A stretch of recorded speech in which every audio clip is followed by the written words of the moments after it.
सहनाववतु सहनौ भुनक्तु सह वीर्यं करवावहै तेजस्विनावधीतमस्तु मा विद्विषावहै ॐ शान्ति शान्ति शान्तिः। विद्या के विभाग के बारे में अध्ययन कर रहे थे हम। तो जैसे अविद्या के 4 भाग थे, ऐसे ही विद्या के भी 4 प्रविभाग बताए। प्रत्यक्ष से ज्ञान होता है, अनुमान से ज्ञान होता है, स्मृति से ज्ञान होता है, आर्ष उपदेश और सिद्ध दर्शन। तो ये 4 ही विद्या के भी बताए थे। तो अनुमान से जो ज्ञान होता है उसमें एक महावाक्य जिसको पंचावयव कहते हैं, तो पंचावयव से भी ज्ञान की उत्पत्ति होती है। जब हम किसी दूसरे को कोई वस्तु जनाना चाहते हैं, समझाना चाहते हैं, हमें तो ज्ञान है लेकिन दूसरे को ज्ञान करवाना है उस विषय में, तो उसका बहुत सारे तरीके हैं, बहुत सारे उपाय हैं। उनमें से एक उपाय है अपनी बात को दूसरे को समझाने के लिए पंचावयव का प्रयोग करके समझाना उसको। तो ये इसमें अनुमान प्रमाण में आया था। तो प्रसंगवश यहाँ 5 का फिर विस्तार से ये वर्णन बता रहे हैं। प्रतिज्ञा क्या है, उपदेश क्या है, निदर्शन क्या है, अनुसंधान क्या है। तो कल हमने प्रतिज्ञा के बारे में पढ़ा था। प्रतिज्ञा क्या है? अनुमेयोद्देशी अविरोधी प्रतिज्ञा। अनुमान के लिए अभिप्रेत विषय का जो अविरोधी कथन है, जो अविरोधी कथन वाक्य है, उस वाक्य को क्या कहेंगे?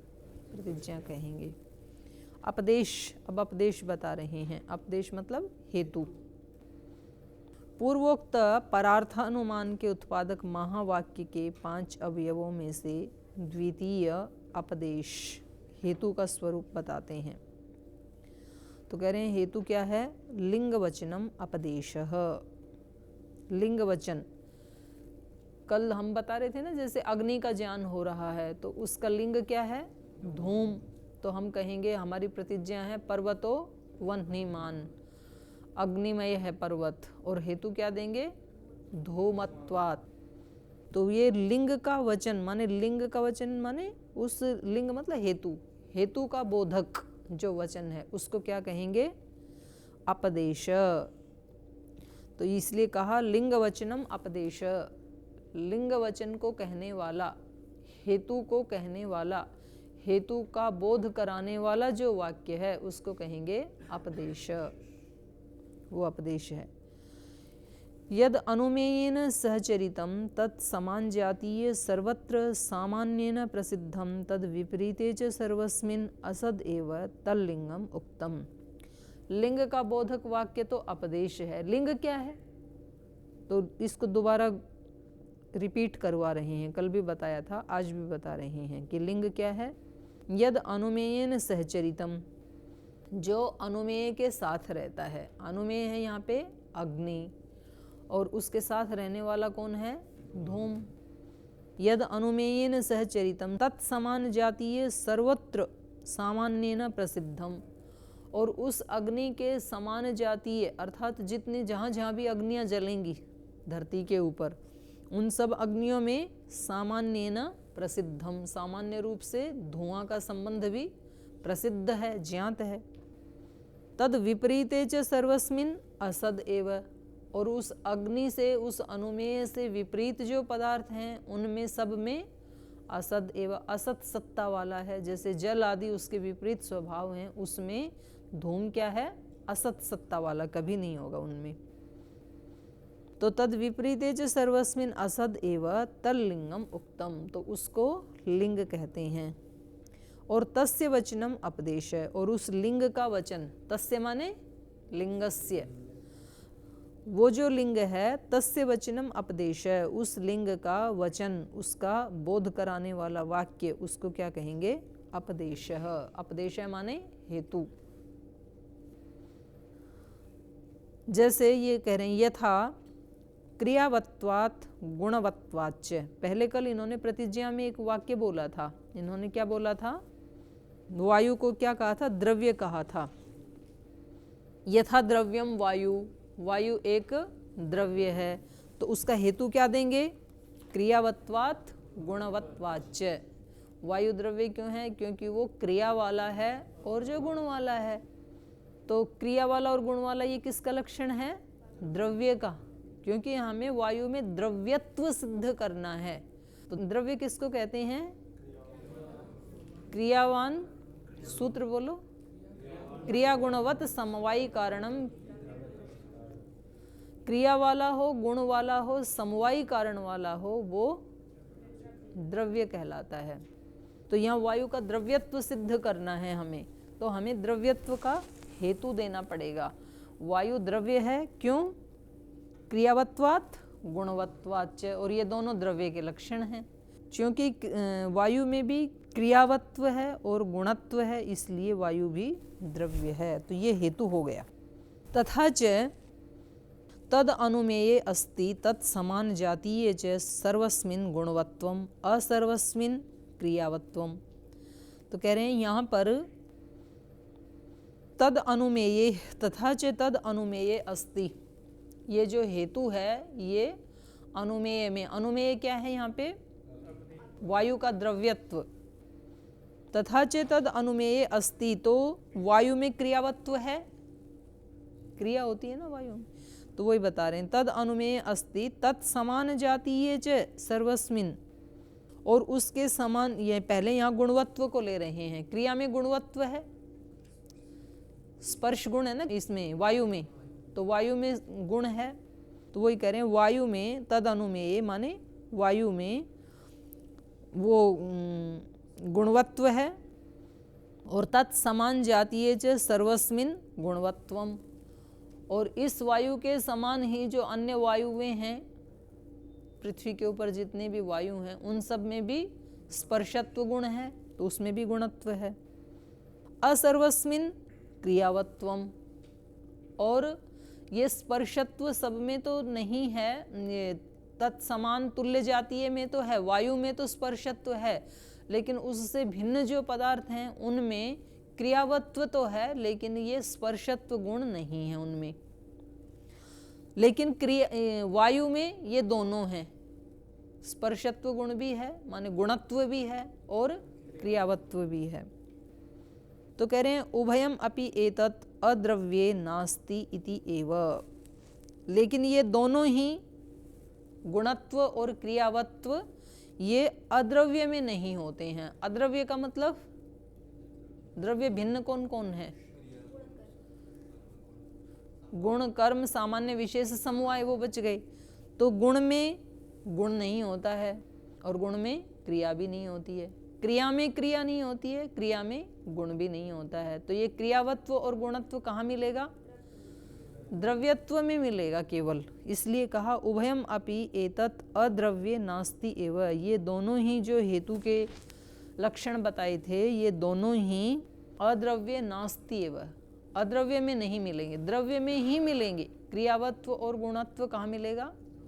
द्रव्य में ही मिलेगा। द्रव्य से भिन्न गुण और कर्म में गुणत्व और क्रियावत्व नहीं मिलेगा।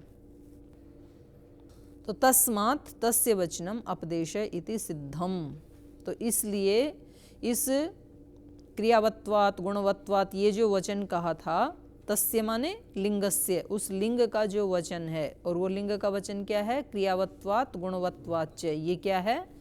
अपदेश। ये सिद्ध हो गया कि यही अपदेश है। क्योंकि अपदेश कौन सा होना चाहिए? जो अनुमेय के तो सहचरित रहने वाला हो और तत्समान जातीय में भी सर्वत्र रहने वाला हो, लेकिन तद विपरीत में नहीं होने वाला हो। तो क्रियावत्व गुणवत्व जो है वो वायु में है, वायु के समान जातीय जितने भी वायुएं हैं उन सब में भी है, लेकिन वायु से भिन्न जो गुण और कर्म हैं अर्थात द्रव्यत्व से भिन्न जो गुण और कर्म है उनमें नहीं रहता है क्रियावत्व और गुणवत्व, इसलिए ये सिद्ध हेतु है, तो इसको हेतु कहेंगे। अब क्योंकि हेतु के बारे में बता रहे थे तो इसके साथ साथ फिर हेत्वाभास के बारे में भी बता रहे हैं, क्योंकि कई बार व्यक्ति हेतु के नाम पे हेत्वाभास को चुन लेता है और फिर वो ठीक निर्णय पे नहीं पहुंच पाता है। इसलिए जहाँ विद्या को जानने की आवश्यकता है वहीं अविद्या को भी जानने की आवश्यकता है, क्योंकि दोनों का जब तक ठीक ठीक ज्ञान नहीं होगा तो फिर व्यक्ति अविद्या को भी विद्या मान लेगा। इसलिए दोनों का अलग अलग निरूपण किया है वहाँ पर। अविद्या को भी विद्या का अभाव नहीं माना है। अविद्या का क्या लक्षण किया है योग दर्शन में? अनित्य, हाँ, तो अविद्या को जानना, अनित्य में नित्य को देखता है, नहीं तो नित्य में अनित्य को देखता है, सुख में दुख को देखता है, दुख में सुख को देखता है, अपवित्र में पवित्र को देखता है, पवित्र में अपवित्र को देखता है।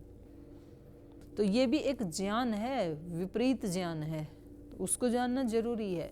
उसको जब तक नहीं जानेंगे तब तक विद्या को भी ठीक से नहीं जान सकते। विद्या को भी जानना जरूरी है और अविद्या को भी जानना जरूरी है। तो इसी प्रकार यहाँ बता रहे हैं हेतु को जानना भी जरूरी है, हेत्वाभास को भी जानना जरूरी है। अनपदेशः हेत्वाभास, हेतु मतलब अपदेश और हेत्वाभास मतलब अनपदेश। तो कह रहे हैं अनपदेश को ही हेत्वाभास कहते हैं। ये पीछे इसका निरूपण भी कर दिया है सूत्र में, तो यहाँ अभी कर रहे हैं। इन पक्ष सत्व, सपक्ष सत्व तथा विपक्षा सत्व से युक्त सद हेतु रूप अपदेश का वर्णन करके अब प्रसंग संगति से हेत्वाभास का अर्थात असद हेतु का अहेतवः संतो हेतुवत् आभासन्ते इति हेत्वाभासाः, अहेतु होता हुआ भी हेतु के समान आभासित होता है, इसलिए उसको हेत्वाभास कहते हैं।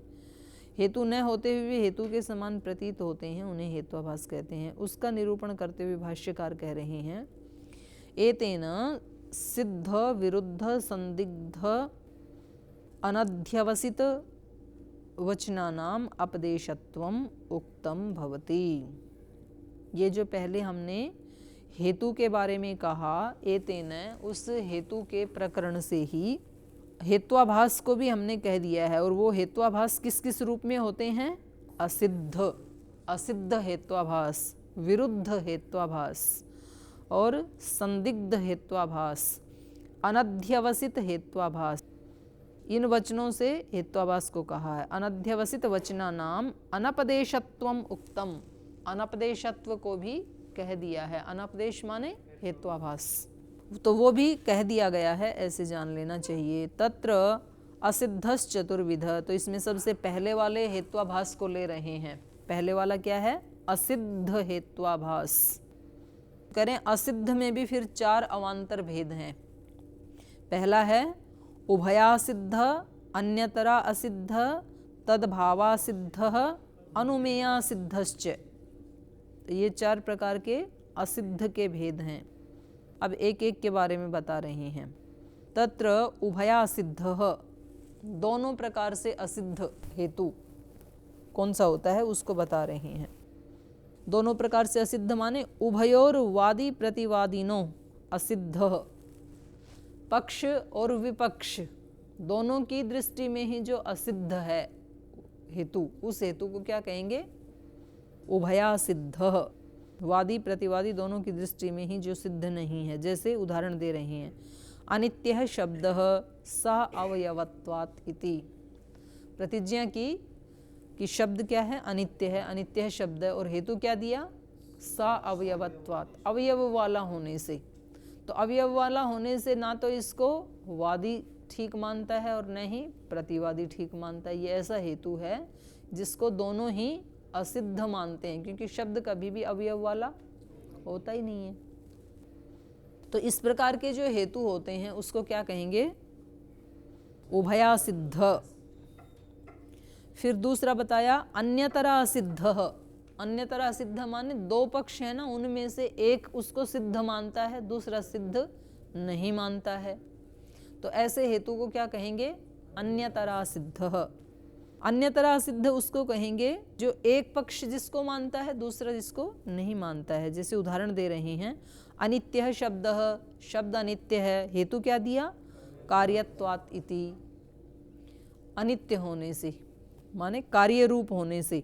तो अब ये इस शब्द को कार्य रूप जो है वो न्याय और वैशेषिक तो इसको कार्य रूप मानता है शब्द को, लेकिन मीमांसा इसको नित्य मानता है, कार्य नहीं मानता है। मीमांसा शब्द को नित्य मानता है। तो एक पक्ष वाला तो मानता है इसको कार्य रूप में, एक नहीं मानता है। तो ये हेतु कैसा हो जाएगा? अन्यतरा सिद्ध। एक की दृष्टि में सिद्ध है, दूसरे की दृष्टि में असिद्ध है। तीसरा तद्भावा सिद्धो। तद्भावा सिद्ध मतलब उसके अभाव से, वो उसका अभाव है। तद अभावा सिद्धो यथा धूम भावेन अग्नि अधिगतौ कर्तव्यायाम उपन्यस्यमानो वाष्पो धूम भावेन असिद्ध इति। तो तीसरा था तद अभावा सिद्ध, उसका अभाव होने से। जैसे ये कह रहे हैं धूम भावेन अग्नि अधिगतौ, धूम भाव से अग्नि को जानता हुआ। धुआं से अग्नि जाना जाता है, और धुआं था नहीं, था क्या वहाँ पे? वाष्प था।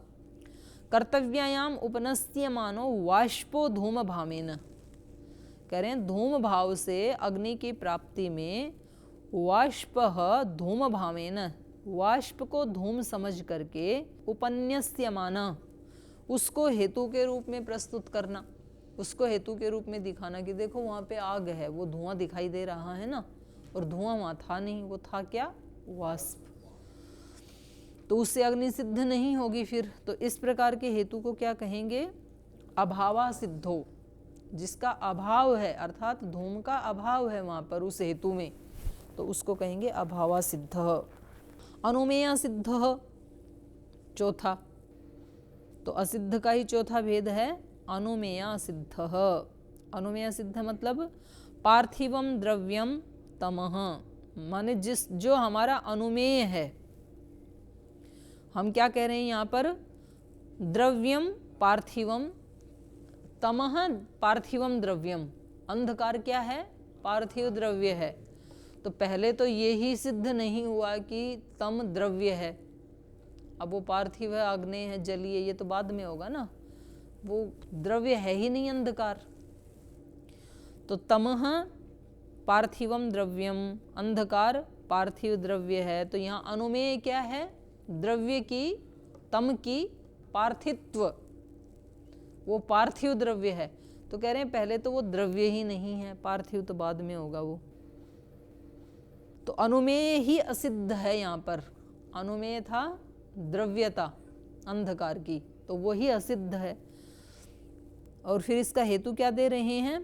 कृष्ण रूपवत्वात् इति, उसका कृष्ण रूप होने से पार्थिव द्रव्य है वो। क्योंकि पृथ्वी के परमाणु कैसे होते हैं? काले होते हैं, श्यामता होती है ना पार्थिव परमाणुओं में।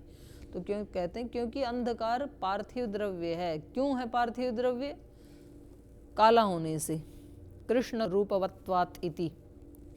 तो कह रहे हैं क्योंकि ये हेतु तो तब बनेगा ना जब अंधकार पार्थिव द्रव्य सिद्ध हो जाए। तो पहले तो जो अनुमेय है वही सिद्ध नहीं है, उसका द्रव्यत्व ही सिद्ध नहीं है। तो इसलिए इस हेतु को भी क्या कहेंगे? अनुमेया सिद्ध। तो ये चार प्रकार का तो असिद्ध हेत्वाभास है। अब दूसरा क्या था? विरुद्ध। यो हि अनुमेये अविद्यमानो अपि तत्समान जातीये सर्वस्मिन् नास्ति तद विपरीते च अस्ति स विपरीत साधनात् विरुद्धः।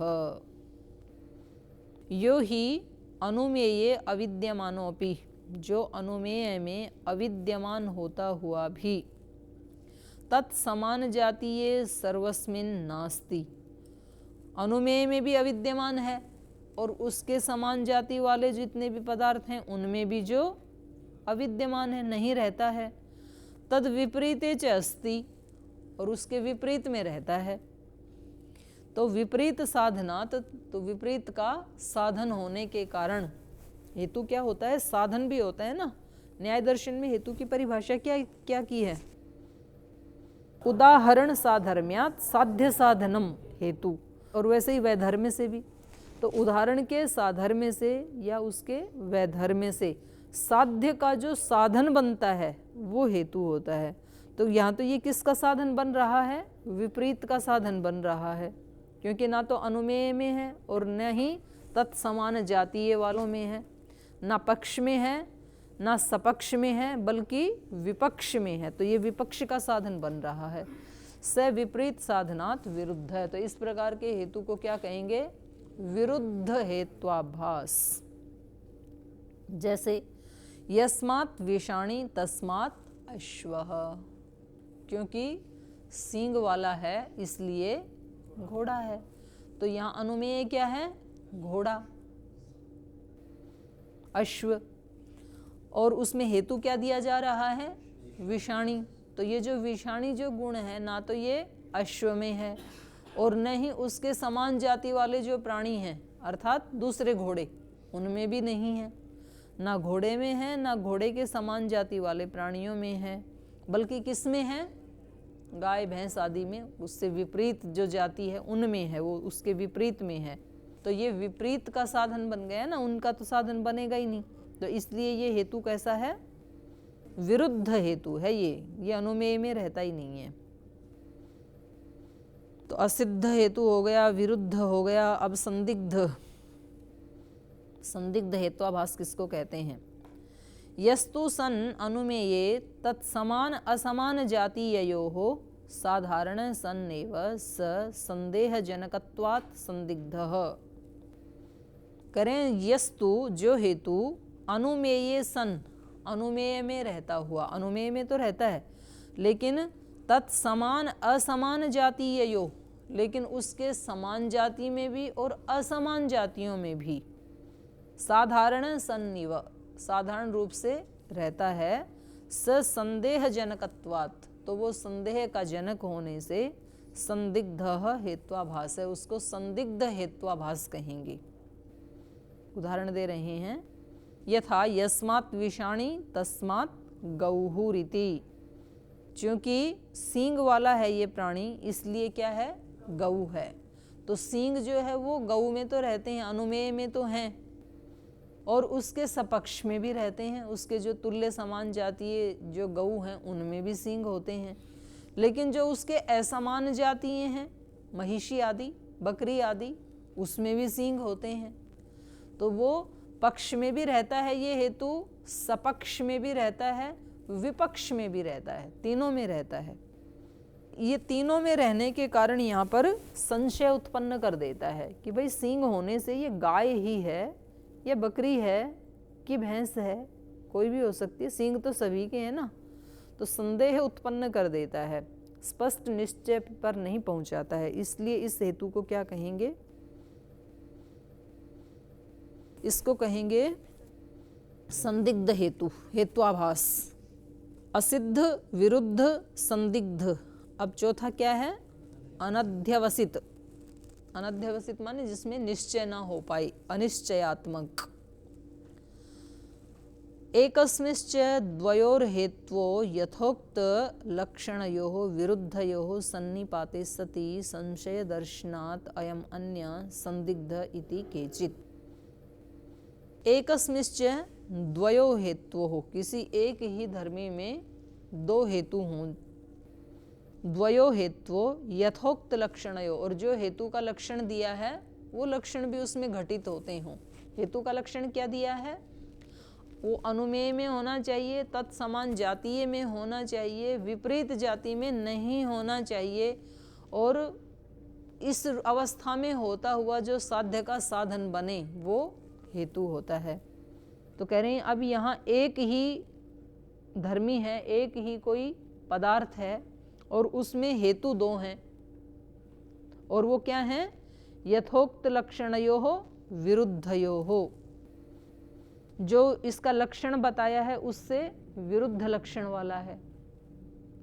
विरुद्धयोः लक्षणयोः सन्निपाते सति संशय दर्शनात्, तो उससे विरुद्ध लक्षण के उपस्थित हो जाने पर, संशय दर्शनात्, संशय के दर्शन से, अयम अन्यः संदिग्ध इति केचित्, तो यही संदिग्ध हेत्वाभास है, ऐसा कुछ लोग मानते हैं।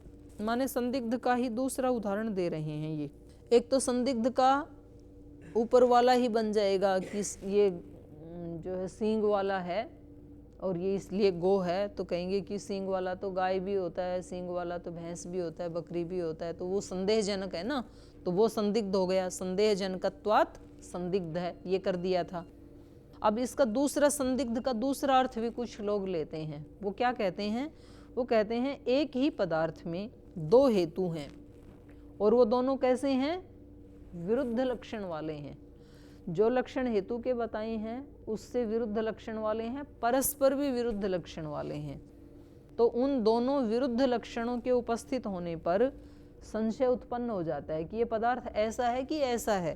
तो ये जो संशय का दर्शन हो जाता है, इसी को कुछ लोगों ने संदिग्ध इति केचित्, कुछ आचार्य इसको संदिग्ध कहते हैं।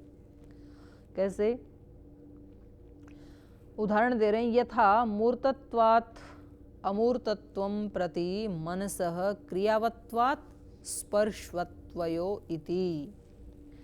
जैसे मन हमारा अनुमेय है, मन को जानना है, तो उसमें कुछ कहते हैं मन क्या है? मूर्त द्रव्य है। मनः मूर्तम, मानसम मूर्तम, और इसका हेतु क्या देते हैं? क्रियावत्वात्, माने शरीर के समान। जैसे शरीर क्या है? मूर्त है, और मूर्त है तो क्या है? क्रियावान है। क्रियावान है शरीर, इसलिए मूर्त मान रहे हैं शरीर को। शरीर में क्योंकि क्रियाएं हैं इसलिए क्या है? मूर्त है। तो शरीर के समान मन भी क्रिया करता है, तो मन भी क्रिया करता है, तो मन भी शरीर के समान क्या है? मूर्त है। ऐसा एक हेतु दिया, एक ने कहा। दूसरा कह रहा है अमूर्तत्वम, मन अमूर्त है, और हेतु क्या दिया? अस्पर्शत्वात्, अस्पर्श वाला होने से। जैसे कि आकाश, क्योंकि वो स्पर्श नहीं किया जा सकता उसको, अस्पर्श वाला है आकाश। अस्पर्श वाला होने से वो अमूर्त है, क्योंकि स्पर्श किसका कर सकते हैं? जो मूर्त है उसी का तो स्पर्श कर सकते हैं, जो अमूर्त है उसका स्पर्श नहीं कर सकते। जैसे कि आकाश, जैसे कि दिक्, जैसे कि काल, तो ये सारे क्या हैं? अस्पर्श वाले होने से अमूर्त हैं। ऐसे ही हम मन का भी स्पर्श नहीं कर पाते हैं, तो मन भी क्या है? आकाश की तरह से अमूर्त है। तो अब दो हेतु हो गए ना, विषय एक ही है मन।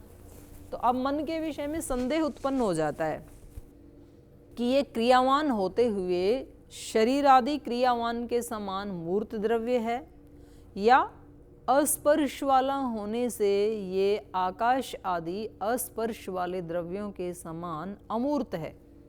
मन मूर्त है या अमूर्त है? मूर्त है, ऐसा कितने मानते हैं? नीचे कर लो। अमूर्त है ऐसा कितने मानते हैं?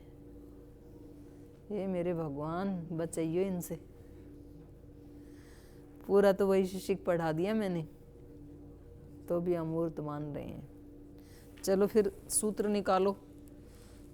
7वें अध्याय का प्रथम उसका आने का 23 नंबर सूत्र निकालो।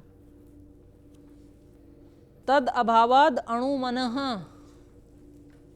उसका अभाव होने से, किसका अभाव होने से? विभुत्व का अभाव होने से। ऊपर विभुत्व का प्रसंग चल रहा है। तद अभावात अणुमनः, मन कैसा है? अणु परिमाण वाला है। तो जिसका परिमाण होता है वो मूर्त होता है कि अमूर्त होता है? तो ये कह रहे हैं, ये तो पूर्व पक्षी का है कि संदिग्ध हेत्वाभास किसको कहेंगे। तो आपको बिल्कुल फिट जच गया ना पूर्व पक्षी का कि भाई अमूर्त है, इसको भी स्पर्श तो नहीं कर पाते हैं मन को, तो फिर तो आकाश की तरह से अमूर्त होना चाहिए। लेकिन यदि आपको ये स्पष्ट है कि भाई मन तो अणु परिमाण वाला है, और जिसका कोई परिमाण बता दिया वो तो कैसा होगा? मूर्त होगा, क्योंकि परिमाण तो किसी मूर्त का ही मापा जा सकता है ना। अमूर्त का परिमाण कैसे मापेंगे आप?